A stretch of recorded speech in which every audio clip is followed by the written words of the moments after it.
Hey guys, and welcome to today's video. If you're new here or if you've missed my last few videos, I do have a different background right now. I am in the middle of transitioning to a different location in my home. This is my little makeup nook here where I have all my makeup and I'm in front of a natural light window. So I am transitioning a little bit. Please excuse my very poor background. I'm in the middle of collecting things to decorate, and very soon it will be looking much more professional and cute. So let's just kind of ignore that and get into what we're doing today. If you read the title, then you will know we're testing the Tarte Cosmetics Amazonian Clay Powder Foundation.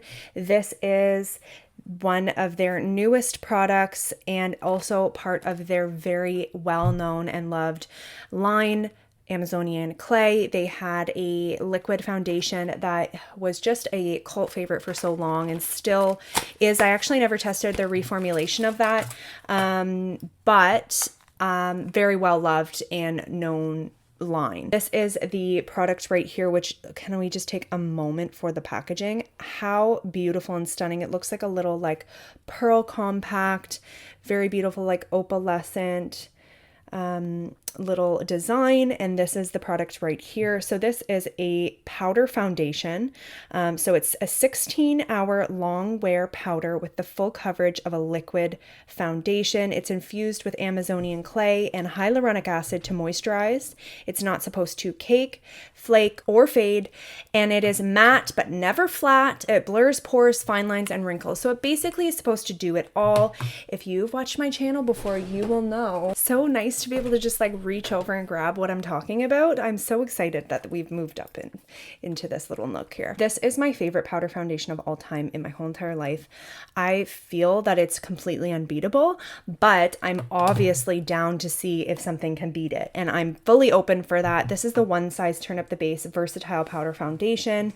Love, love, love, love, love. Blurs pores like no other. Is very pigmented and covers really well. It doesn't look powdery or dry, and it lasts a really long time.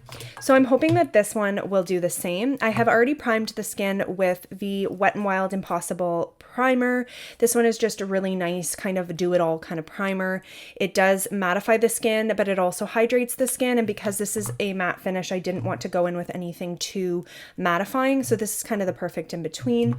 So the next step is to do concealer, as I am doing a powder foundation. So I'm going to pop some concealer under the eyes, and I'm probably not going to cover any blemishes today just to see how full coverage it is, but I am going to kind of do under eye and highlighting concealer just a little bit, and then we will leave the rest of the coverage up to this baby. So let's go ahead. Seeing that we are using Tarte, I am going to use their, super well-known Shape Tape concealer today. Okay, I am going to zoom you guys in so that you guys can see up close when we do apply. This is what it's looking like with concealer. I did not go any, too crazy. I just wanted to conceal my under eye circles a little bit and highlight the areas that I normally do. But the rest, as you can see, there's lots to cover up here. Taking my sponge, which is dampened, by the way, I'm picking up a fair bit. And let's go in, and I'm just going to pat it on the skin.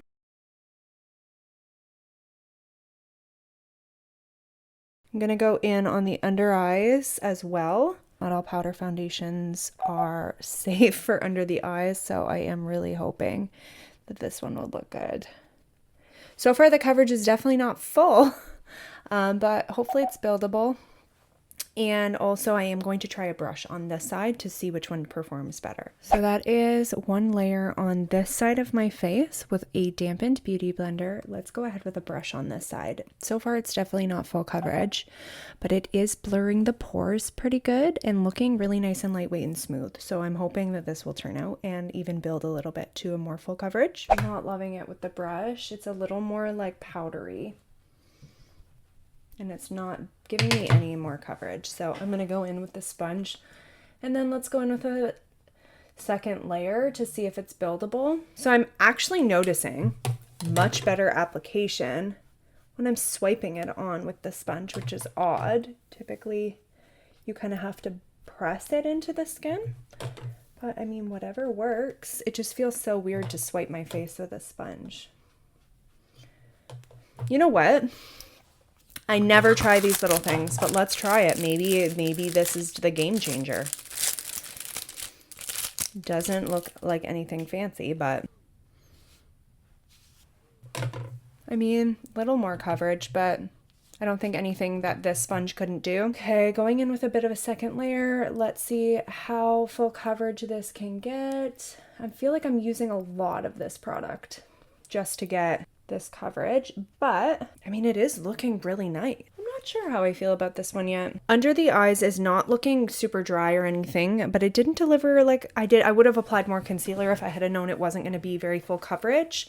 It is looking very nice and lightweight and smooth on the skin. I don't feel like it's very noticeable. I actually don't look like I'm really wearing makeup at all, which is nice for a powder.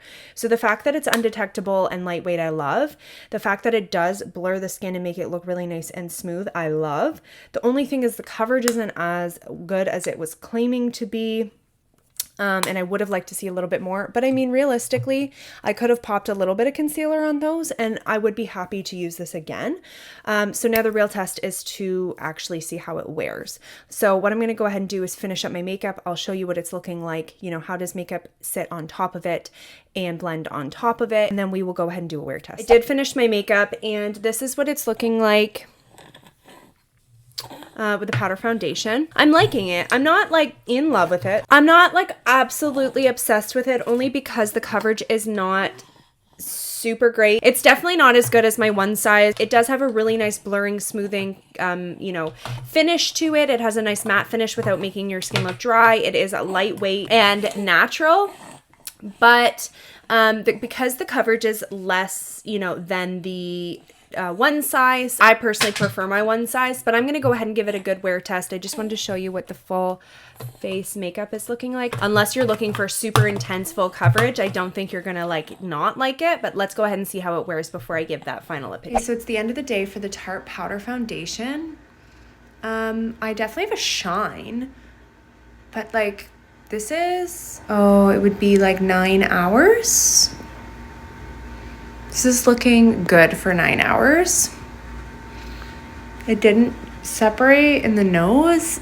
It's actually like really transfer proof as well, because I wore a mask for like probably altogether almost 3 hours. So like 2.5, 3 hours.